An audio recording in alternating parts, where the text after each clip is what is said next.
പത്തരമാറ്റിൽ ഇനി വരാനിരിക്കുന്ന നല്ലൊരു അടിപൊളി ത്രില്ലിംഗ് എപ്പിസോഡിൻ്റെ റിവ്യൂ ആണ് കേട്ടോ പറയുന്നത്. അങ്ങനെ ആദർശ് നയനയോട് ഫോണിൽ സംസാരിക്കുന്നതൊക്കെ കേട്ട് ദേവയാനിക്ക് നല്ല സംശയം തോന്നുകയാണ് കേട്ടോ. ഏകദേശം നയന തന്നെയാണ് തനിക്ക് കരൾ തന്നത് എന്ന് ദേവയാനി അങ്ങ് ഉറപ്പിക്കുന്നുണ്ട്. എന്തായാലും അന്ന് തന്നെ ദേവയാനി രണ്ടും കൽപ്പിച്ച് സത്യം അറിയാനായിട്ട് ഇറങ്ങിത്തിരിക്കുകയാണ്. എന്തായാലും ഇന്നാണ് ദേവയാനി ആ സത്യം അറിയാൻ പോകുന്നത്. സ്വന്തം മരുമകളെ തിരിച്ചറിയുന്നത്, സ്വന്തം മരുമകളുടെ നന്മ തിരിച്ചറിയാൻ പോകുന്നത്. ഇന്നത്തെ എപ്പിസോഡ് കുറ്റബോധം കൊണ്ട് നീറുന്ന ദേവയാനിയെ കാണാനായിട്ട് സാധിക്കും. അപ്പോൾ എന്തായാലും ഇന്നത്തെ ഒരു എപ്പിസോഡ് ഒരു കിടിലൻ എപ്പിസോഡ് തന്നെയാണ് കേട്ടോ. അപ്പോൾ എപ്പിസോഡിലേക്ക് പോയാലോ? ആദ്യം തന്നെ കാണിക്കുന്നത് ദേവയാനി എന്തൊക്കെയോ സംശയത്തിൽ ഓരോന്ന് ആലോചിച്ചു കൊണ്ടിരിക്കുകയാണ് കേട്ടോ. അതായത് ആദർശ നയനയോട് ഫോണിലൂടെ സംസാരിക്കുന്നത് യാദൃശ്ചികമായിട്ട് ദേവയാനി കേൾക്കാനിട വരുന്നുണ്ട്. അതിൻ്റെ പിന്നാലെയാണ് കേട്ടോ ദേവയാനിക്ക് ഈ സംശയങ്ങളൊക്കെ തുടങ്ങുന്നത്. സത്യം പറഞ്ഞാൽ നയന തന്നെയാണോ കരൾ തന്നത്? ആലോചിച്ചിട്ട് ഒരു ഉത്തരവും കിട്ടുന്നില്ലല്ലോ ഈശ്വര. എല്ലാവരും എന്തിനാ എന്നിൽ നിന്ന് സത്യങ്ങൾ മറച്ചു വെക്കുന്നത്? അതിനർത്ഥം ഞാൻ കാണാൻ പാടില്ലാത്ത ഒരാൾ എനിക്ക് കരൾ തന്നതെന്നല്ലേ? അല്ലാതെ എനിക്ക് കരൾ തന്ന കുട്ടി എന്നെ കാണാൻ വിസമ്മതിക്കുമോ? ഇതൊന്നും വിശ്വസിക്കാൻ പറ്റുന്നില്ലല്ലോ. അതേസമയം തന്നെയാണ് കേട്ടോ ജയൻ അങ്ങോട്ടേക്ക് വരുന്നത്. ദേവയാനി, എന്താടോ താൻ വലിയ ചിന്തയിൽ തന്നെയാണല്ലോ. ഏയ് ഒന്നുമില്ല, ഞാൻ ഇപ്പോൾ കഴിഞ്ഞ പോയ കാര്യങ്ങളെക്കുറിച്ച് ഇങ്ങനെ ആലോചിക്കുകയായിരുന്നു എന്ന് പറയുമ്പോൾ, അതൊക്കെ കഴിഞ്ഞില്ലേ ദേവ, ഇനി എന്താ വീണ്ടും അതിനെക്കുറിച്ച് ആലോചിക്കുന്നത്? അതൊന്നും ഓർക്കാൻ പോലും ഇഷ്ടപ്പെടുന്നില്ല ഞാൻ എന്ന് പറയുന്നുണ്ട് ജയൻ. അത്രയ്ക്കും മോശം അവസ്ഥയിലായിരുന്നല്ലേ ഞാൻ എന്ന് ചോദിക്കുമ്പോൾ, അങ്ങനെയല്ല ദേവയാനി ഞാൻ പറഞ്ഞത്. വളരെ ദുഃഖം നിറഞ്ഞ ചില നിമിഷങ്ങളിലൂടെയാണ് നമ്മളിപ്പോൾ കടന്നു പോയത്. ഇനി അതിനെക്കുറിച്ച് ആലോചിച്ച് താൻ വെറുതെ മനസ്സ് വിഷമിപ്പിക്കേണ്ട, അതുകൊണ്ടാണ് ഞാൻ അങ്ങനെ പറഞ്ഞത് എന്ന് പറയും ജയൻ. ജയേട്ട, കൃത്യസമയത്തിന് ആ പെൺകുട്ടി എന്നെ രക്ഷിച്ചില്ലായിരുന്നെങ്കിൽ എൻ്റെ അവസ്ഥ എന്താകുമായിരുന്നു എന്ന് ചോദിക്കുമ്പോൾ, അങ്ങനെയൊന്നും സംഭവിച്ചില്ലല്ലോ, അത് തന്നെ വലിയ ഭാഗ്യം. അങ്ങനെ കരുതിയാൽ മതി. എന്നാലും ആ കുട്ടി ഇത്രയൊക്കെ ത്യാഗം ചെയ്യാൻ ഞാൻ ആ കുട്ടിയുടെ ആരാ? ഒരു രൂപ പോലും വാങ്ങിക്കാതെ, അതും എന്നെ വന്ന് ഒന്ന് കാണാതെ ഇത്രയും വലിയ ത്യാഗം ചെയ്യാൻ മാത്രം നമ്മൾ ആ കുട്ടിക്ക് എന്താ ചെയ്തു കൊടുത്തിട്ടുള്ളത്? ഒന്നും ചെയ്തിട്ടില്ല. ഒരു ബന്ധവും ആ കുട്ടിയും നമ്മളും തമ്മിലില്ല. പിന്നെ എന്തിൻ്റെ പേരിലാണ് ആ കുട്ടി എന്നെ സഹായിച്ചത്? എന്തോ എനിക്കിത് അത്ര വിശ്വസിക്കാൻ പറ്റുന്നില്ല ജയേട്ട. നിങ്ങളെല്ലാവരും എന്നിൽ നിന്ന് എന്തൊക്കെയോ മറച്ചു വെക്കുന്നുണ്ടെന്ന് പറയുമ്പോൾ, ആ ദേവയാനി, ഞാൻ പറഞ്ഞതല്ലേ താൻ ഇങ്ങനെ ഓരോ കാര്യങ്ങൾ ആലോചിച്ച് മനസ്സ് വിഷമിപ്പിക്കല്ലേ എന്ന്. ജയേട്ട, ഓപ്പറേഷൻ കഴിഞ്ഞ് വന്നിട്ട് ഞാനൊരു കാര്യം മാത്രമേ നിങ്ങളോട് ആവശ്യപ്പെട്ടിട്ടുള്ളൂ. എനിക്ക് ആ കുട്ടിയെ കാണണം, കണ്ടേ പറ്റൂ. നേരിൽ കണ്ടില്ലെങ്കിലും മറഞ്ഞു നിന്നെങ്കിലും കാണണം. അതിന് നിങ്ങൾ ആരെങ്കിലും എന്നെ സമ്മതിച്ചോ? അപ്പോൾ അതെൻ്റെ മനസ്സിൽ സന്തോഷമുണ്ടാക്കുന്ന കാര്യമല്ലേ? നിങ്ങൾ ആരെങ്കിലും അത് ചെയ്തു തന്നോന്നൊക്കെ ചോദിക്കുമ്പോൾ, ദേവയാനി, ഞാൻ പറഞ്ഞല്ലോ നിൻ്റെ ഇപ്പോഴത്തെ അവസ്ഥയിൽ നിന്നൊന്ന് കയറട്ടെ, എന്നിട്ട് നമുക്ക് ഒരുമിച്ച് ആ കുട്ടിയെ കാണാൻ പോവാമെന്ന് പറയുന്നുണ്ട് ജയൻ. ജയേട്ട, എനിക്കിപ്പോൾ എന്താ കുഴപ്പം? ഇവിടുന്ന് അധിക ദൂരമൊന്നുമില്ലല്ലോ ആ കുട്ടിയുടെ വീട്ടിലോട്ട്. ആ കാറിൽ ഒന്ന് പോയി കണ്ടിട്ട് വരുന്നതിൽ എന്തെങ്കിലും കുഴപ്പമുണ്ടോ? അപ്പോൾ ജയൻ പെട്ടെന്ന് വിഷയം മാറ്റാൻ വേണ്ടിയിട്ട് പറയുന്നുണ്ട്. ദേവയാനി, സമയം ഇത്രയായില്ലേ? നീ രാവിലത്തെ ബ്രേക്ക്ഫാസ്റ്റ് കഴിച്ചോ? ഭക്ഷണത്തിന് ശേഷം നിനക്ക് മരുന്ന് കഴിക്കാനുള്ളതല്ലേ എന്നൊക്കെ ചോദിക്കുമ്പോൾ, ജയേട്ട, എനിക്കത് നല്ല പോലെ അറിയാം. ഞാൻ ഭക്ഷണത്തിന് ശേഷം മരുന്ന് കഴിച്ചോളാം. ഇപ്പോൾ ഞാൻ പറഞ്ഞതിലൊന്നും പറയാനില്ലേ? അപ്പോൾ ജയൻ പറയും, ദേവയാനി, എനിക്കൊന്നും പറയാനില്ല. പറഞ്ഞിടത്തോളം നീ കേട്ടില്ലേ? ഇതിനപ്പുറം എനിക്കൊന്നും പറയാനില്ല. നിന്റെ നല്ലതിന് വേണ്ടിയിട്ടാണ് ഞാൻ ഇത്രയും നേരം പറഞ്ഞുകൊണ്ടിരുന്നത്. ഇനി നിനക്ക് എൻ്റെ വാക്ക് കേൾക്കാൻ താല്പര്യമില്ല എന്നുണ്ടെങ്കിൽ അത് പോട്ടെ. ഇതും പറഞ്ഞ് ജയൻ അവിടുന്ന് ദേഷ്യം പിടിച്ചു പോവാണ് കേട്ടോ. ദേവയാനിയാണെങ്കിൽ വീണ്ടും ആലോചനയിൽ തന്നെയാണ് കേട്ടോ. തനിക്ക് ആരാണ് കരൾ തന്നത്? ആരാണ് ആ നല്ല മനസ്സിനുടമ എന്നിങ്ങനെ ആലോചിച്ചുകൊണ്ട് തന്നെ ഇരിക്കുകയാണ് കേട്ടോ ദേവയാനി. പിന്നെ കാണിക്കുന്നത് മുത്തശ്ശനെയും മുത്തശ്ശിയെയും ആണ് കേട്ടോ. മുത്തശ്ശിനോട് ചോദിക്കുന്നുണ്ട്, അതെ, നമ്മുടെ നയനമോളി എന്നാ ഇനി ഇങ്ങോട്ട് വരിക? അറിയില്ലടോ വസുന്ധരെ, നമ്മൾ അവളുടെ മുത്തശ്ശനും മുത്തശ്ശിയൊക്കെ അല്ലേ. അതുകൊണ്ട് സ്വന്തം മക്കളുടെ സ്ഥാനത്ത് നിന്ന് നമുക്ക് അവരെ വിളിച്ചു കൊണ്ടുവരാൻ പറ്റില്ലല്ലോ. ആ ദേവയാനിയുടെ മനസ്സ് എന്നെങ്കിലുമൊക്കെ മാറുമായിരിക്കും എന്ന് പ്രതീക്ഷിക്കാം. അങ്ങനെയാണല്ലോ നമ്മൾ ചിന്തിച്ചത്, അത്ഭുതങ്ങൾ സംഭവിക്കുമെന്ന്. അപ്പോൾ മുത്തശ്ശി പറയുന്നുണ്ട്, പക്ഷേ ഇതുവരെ ഒരത്ഭുതവും സംഭവിച്ചില്ലല്ലോ. ചിലപ്പോൾ ദർശനം കഴിഞ്ഞ് വന്ന് പാടെ ഒന്നും സംഭവിക്കില്ലായിരിക്കാം. ഇനിയും സമയമുണ്ടല്ലോ, എന്തെങ്കിലുമൊക്കെ മാറ്റമുണ്ടാവും. അതേസമയം ജയൻ അങ്ങോട്ടേക്ക് കയറി വരുന്നുണ്ട് കേട്ടോ. ആ ജയ, നിന്നെ ഞാൻ വിളിപ്പിക്കണം എന്ന് കരുതിയതാ. എന്താ അച്ഛാ? കുറച്ച് നേർച്ചകളും വഴിപാടുകളും ഒക്കെ ഉണ്ട്, അത് എത്രയും പെട്ടെന്ന് കഴിക്കണം. ഇങ്ങനെ ഓരോന്നും പറഞ്ഞ് നീട്ടിക്കൊണ്ട് പോകാൻ എന്തായാലും പറ്റില്ല. ദേവയാനിയുടെയും നയനമോളുടെയും പേരിലുള്ള നേർച്ചകളും വഴിപാടുകളുമാണ്. എന്തായാലും നാളെ രാവിലെ പുലർച്ചെ ഞാനും വസുന്ധരയും പോകുന്നുണ്ട്. കൂടെ നീയും ആദർശും വേണമെങ്കിൽ അനിയെയും കൂട്ടിക്കോ. ശരി അച്ഛാ, ഞാൻ ആദർശിനോട് പറഞ്ഞോളാം. അപ്പോൾ മുത്തശ്ശി ചോദിക്കുന്നുണ്ട്, ജയ നിനക്ക് എന്തെങ്കിലും പറയാനുണ്ടോ? അപ്പം മുത്തശ്ശൻ ചോദിക്കുന്നുണ്ട്, എന്ത് പറ്റി, എന്താ ജയ? അത് പിന്നെ അച്ഛ, ദേവയാനിയുടെ കാര്യം തന്നെയാ. ദേവയാനിക്ക് എന്ത് പറ്റി? ഒന്നും പറയണ്ട അച്ഛ. ഏത് സമയവും തനിക്ക് കരൾ തന്ന പെൺകുട്ടിയെ കാണണമെന്ന് പറഞ്ഞ് ഒരേ വാശിയില ദേവയാനി എന്ന് പറയുമ്പോൾ അത് ഇതുവരെ വിട്ടില്ലേ? ഇല്ലച്ച, എന്തേലും സ്വന്തം ജീവൻ രക്ഷിച്ച ആളല്ലേ, ആർക്കായാലും കാണണമെന്ന് തോന്നില്ലേ? ഒരാഗ്രഹം തന്നെയാ ദേവയാനിക്കും. അപ്പം മുത്തശ്ശൻ പറയുന്നുണ്ട്, അതെ അതൊക്കെ ശരിയാ. പക്ഷേ നമ്മൾ എങ്ങനെയാ നയനമോളെ കാണിച്ചു കൊടുക്കുക? ചിലപ്പോൾ നയനമോളെ കണ്ടു കഴിഞ്ഞാൽ ദേവയാനി എങ്ങനെ റിയാക്ട് ചെയ്യും എന്ന് പറയാൻ പറ്റില്ല. ഒന്നാമത് ദേവയാനിൻ്റെ ഹെൽത്തൊന്നും അത്ര ഓക്കെ ആയിട്ടില്ല. അപ്പോൾ ജയൻ പറയുന്നുണ്ട്, നയനമോളോടുള്ള അമിതമായ വെറുപ്പ് ചിലപ്പോൾ ദേവയാനിയുടെ സ്വന്തം ശരീരത്തോട് തന്നെ വെറുപ്പ് തോന്നിയാലോ എന്ന് പേടിയില്ല അച്ഛൻ ഞാൻ. എന്തെങ്കിലും ഒരു മാറ്റം ദേവയാനിയുടെ മനസ്സിലുണ്ടാകണേ എന്ന എൻ്റെ ഇപ്പോഴത്തെയും പ്രാർത്ഥന. അപ്പം മുത്തശ്ശൻ പറയും, ആ പ്രാർത്ഥന ഒരിക്കലും ദൈവം കേൾക്കാതിരിക്കില്ല ചെയ്യാം. അതിനു വേണ്ടിയല്ലേ നിങ്ങളെല്ലാവരും മല ചവിട്ടിയത്? എല്ലാം ശരിയാകും. ചിലപ്പോൾ അതിനുള്ള പ്രതിഫലം കിട്ടിയെന്ന് വരില്ല. എല്ലാം നേരെയാവുമായിരിക്കും. അപ്പോൾ മുത്തശ്ശി പറയുന്നുണ്ട്, ജയ നീ വിഷമിക്കേണ്ട. ദേവയാനി മരുമകളെ നെഞ്ചോട് ചേർത്ത് വെക്കുന്ന ഒരു ദിവസം വരും. ആ ഒരു നിമിഷത്തിന് വേണ്ടിയാ ഞാനും നിന്റെ അച്ഛനും ഒക്കെ കാത്തു നിൽക്കുന്നത്. അപ്പോഴാണ് കേട്ടോ അതും കേട്ടുകൊണ്ട് നമ്മുടെ ജലജ അങ്ങോട്ടേക്ക് വരുന്നത്. ഏത് നിമിഷത്തിനെന്ന്? അച്ഛനും അമ്മയും ഇത് എന്തൊക്കെയായി പറയുന്നത്? അപ്പം മുത്തശ്ശൻ ഇങ്ങനെ മനസ്സിൽ കരുതുന്നുണ്ട്, വന്നല്ലോ, ഒളിഞ്ഞു കേൾക്കായിരിക്കും. അപ്പം മുത്തശ്ശി ചോദിക്കുന്നുണ്ട്, എന്താ ജലജെ, നിനക്ക് എന്തെങ്കിലും പറയാനുണ്ടോ? നമ്മളൊക്കെ പറഞ്ഞിട്ട് എന്ത് കാര്യം?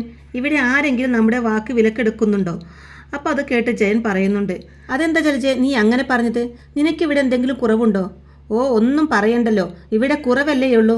അപ്പോൾ അത് കേട്ട് ജയനാണെങ്കിൽ ശരിക്കും ദേഷ്യം വരുന്നുണ്ട് കേട്ടോ. അതെ, നിനക്കിവിടെ എന്ത് കുറവാ ഉള്ളത്? ഒന്ന് പറഞ്ഞ്. ഞാൻ പറയാനൊന്നുമില്ലേ. ഞാൻ എന്തെങ്കിലും പറഞ്ഞാൽ അതിവിടെയുള്ളവർക്കൊക്കെ കുറ്റാ. അപ്പം മുത്തശ്ശൻ പറയുന്നുണ്ട്, പിന്നെ എന്തിനാ ഇവിടെ നിൽക്കുന്നത്? നിനക്കൊന്നും പറയാനില്ല എന്നുണ്ടെങ്കിൽ പിന്നെ എന്തിനാ ഇങ്ങോട്ടേക്ക് വന്നത്? അയ്യോ, ഇപ്പം എന്തെങ്കിലും പറയാനുണ്ടെങ്കിലേ അച്ഛനെയും അമ്മൻ്റെയും അടുത്തേക്ക് വരാൻ പറ്റൂ. അപ്പോൾ ജയൻ പറയുന്നുണ്ട്, പിന്നെ നീ സുഖവിവരം അന്വേഷിക്കാൻ വന്നതായിരിക്കും. ഇപ്പോൾ ഒരാഴ്ചയായല്ലോ അച്ഛനെയും അമ്മയെയും കണ്ടിട്ട്. ഷെടാ, ഇപ്പം ഇങ്ങോട്ട് വന്നതായോ കുറ്റം? എങ്കിൽ ശരി, ഞാൻ പോയേക്കാം. ഇതും പറഞ്ഞ് ജലജ അവിടുന്ന് പതുക്കെ പോകുന്നുണ്ട് കേട്ടോ.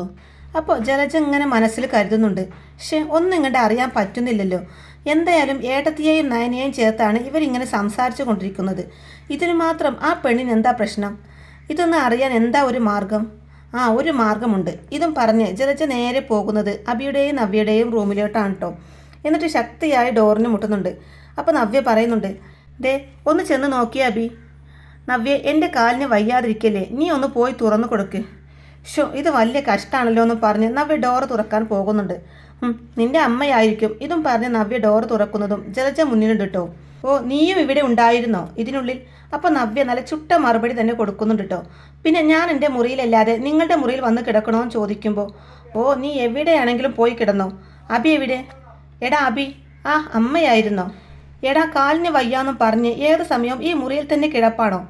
പിന്നെ ഞാൻ എന്ത് ചെയ്യാനാണ് അമ്മേ? എഴുന്നേറ്റ് നടക്കാൻ പോലും പറ്റുന്നില്ല എന്ന് പറയുമ്പോൾ, അതെങ്ങനെയാ? വ്രതശുദ്ധിയോടെയാണോ നീ വ്രതം പിടിച്ചത്? അയ്യപ്പനെ കളിയാക്കിയിട്ടില്ലടാ നീ വ്രതം പിടിച്ചത്. പിന്നെ നിനക്ക് എങ്ങനെ ഇതൊക്കെ കിട്ടാതിരിക്കും ചോദിക്കുന്നുണ്ട് ജലജ. അമ്മ ഇപ്പോൾ എന്നെ കുറ്റപ്പെടുത്താനാണോ ഇങ്ങോട്ടേക്ക് വന്നത്? അതിനൊന്നുമല്ല, എനിക്ക് നിന്നോടൊരു കാര്യം പറയാനുണ്ട്. നീ ആദ്യം ഇങ്ങോട്ടേക്ക് എഴുന്നേറ്റ് വാന്ന് പറയുമ്പോൾ, അമ്മ എനിക്ക് നടക്കാൻ പോലും വയ്യ, ഒന്ന് എഴുന്നേറ്റ് വാടാ. ദേ ഒരു കാര്യപ്പെട്ട കാര്യം പറയാനാ, അല്ലെങ്കിൽ ഞാനത് ഇവളുടെ മുന്നിൽ നിന്ന് പറയേണ്ടി വരും. എന്താ നിങ്ങൾ അബിയുടെ ചെവിയിൽ ഇങ്ങനെ പിറുപിറുക്കുന്നത്? എനിക്കും അറിയണം എന്താ കാര്യമെന്ന്. അയ്യോ ഒന്നുമില്ലേ, ഞാൻ എൻ്റെ മോനോട് 1-2 സാധനം വാങ്ങിച്ചു തരാൻ വേണ്ടി പറഞ്ഞതാണെന്ന് പറയുമ്പോൾ, അതാണോ? അതന്നെ, നിൻ്റെ കയ്യിൽ ക്യാഷ് വല്ലതും ഉണ്ടോ? നിന്നെക്കൊണ്ട് പറ്റുമോ? എന്തെങ്കിലും ചെറുതാണെങ്കിൽ എന്നെക്കൊണ്ട് പറ്റുമെന്ന് നവ്യ തിരിച്ച് പറയുമ്പോൾ, നിനക്കൊക്കെ ചെറുത് വാങ്ങിയേ പരിചയം ഉണ്ടാകത്തുള്ളൂ. അതിനുള്ള കപ്പാസിറ്റി അല്ലേ നിൻ്റെ ഫാമിലിക്ക് ഉള്ളൂ എന്ന് പറയുന്നുണ്ട് ജലജ. അപ്പോൾ നവ്യ പറയും, ദേ നിങ്ങൾ വെറുതെ എന്നെ ദേഷ്യം പിടിപ്പിക്കണ്ട. ഞാൻ നിങ്ങളോട് മര്യാദക്കല്ലേ പറഞ്ഞത്? നിങ്ങൾക്ക് എന്നോട് അതുപോലെ തിരിച്ചു പറഞ്ഞൂടെ?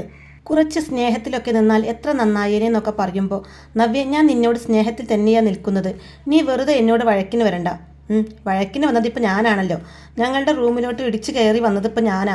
അപ്പോൾ അബി പറയുന്നുണ്ട്, നവ്യ നീ ഒന്ന് മിണ്ടാതിരുന്നേ, എനിക്കിനി നിങ്ങളുടെ കൂടെ വഴക്ക് കേൾക്കാൻ വയ്യ. അമ്മേ ഒന്ന് വന്നേ, ഞാൻ വരാം. അപ്പോൾ ജലജ അവിടെ നിന്ന് എഴുന്നേറ്റ് പോകുന്നുണ്ട് കേട്ടോ.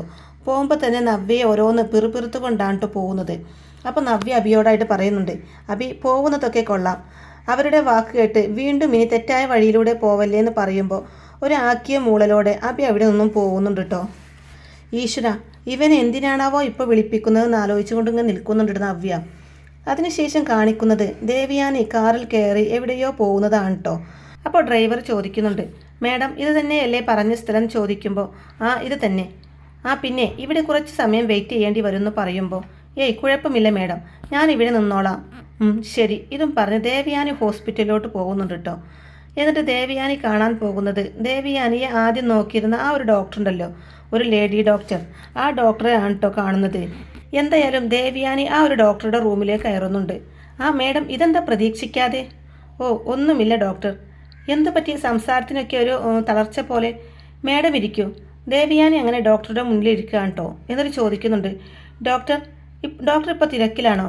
ഏയ് ഒരു പേഷ്യൻറ്റിനെ കാണാനുണ്ട്, അത് കുഴപ്പമില്ല, മാഡം പറഞ്ഞോളൂ എന്ന് പറയുമ്പോൾ, അല്ല അർജൻ്റ് ആണെങ്കിൽ ഡോക്ടർ പൊക്കോളൂ എന്ന് പറയുമ്പോൾ, ഏയ് അത് കുഴപ്പമില്ല, അതൊരു ചെക്കപ്പ് നടത്താനാ, അത് കുറച്ച് കഴിഞ്ഞിട്ട് പോയാലും മതി. അല്ല മാഡം ഇപ്പോൾ എന്തിനാ വന്നതെന്ന് പറഞ്ഞില്ല എന്ന് ഡോക്ടർ പറയുമ്പോൾ, ഡോക്ടർ എനിക്കൊരു സത്യം അറിയണം, അതിനു വേണ്ടിയാണ് ഞാൻ ഇങ്ങോട്ട് വന്നത്. ആ വാക്ക് പറഞ്ഞപ്പോൾ തന്നെ ഈ ഡോക്ടർ ആലോചിക്കുന്നത് മറ്റേ ഡോക്ടർ വിളിച്ച് പറഞ്ഞതാണ് കേട്ടോ. അതായത് ദേവയാനിയുടെ ഓപ്പറേഷൻ നടത്തിയ ഡോക്ടർ ഉണ്ടല്ലോ, ആ ഡോക്ടർ ഈ ലേഡി ഡോക്ടറെ വിളിച്ചിട്ടുണ്ടായിരുന്നു. എന്നിട്ട് പറഞ്ഞിട്ടുണ്ട് ദേവയാനി നേരത്തെ ഡോക്ടറെ വിളിച്ച് കരൾ തന്ന കുട്ടിയെക്കുറിച്ച് അന്വേഷിച്ച കാര്യങ്ങളൊക്കെ. അപ്പോൾ ഈ ഡോക്ടർ അതേക്കുറിച്ച് ഇങ്ങനെ ആലോചിക്കുകയാണ് കേട്ടോ. അപ്പോൾ വീണ്ടും ദേവയാനി ഡോക്ടറൊന്ന് വിളിക്കുന്നുണ്ട് കേട്ടോ.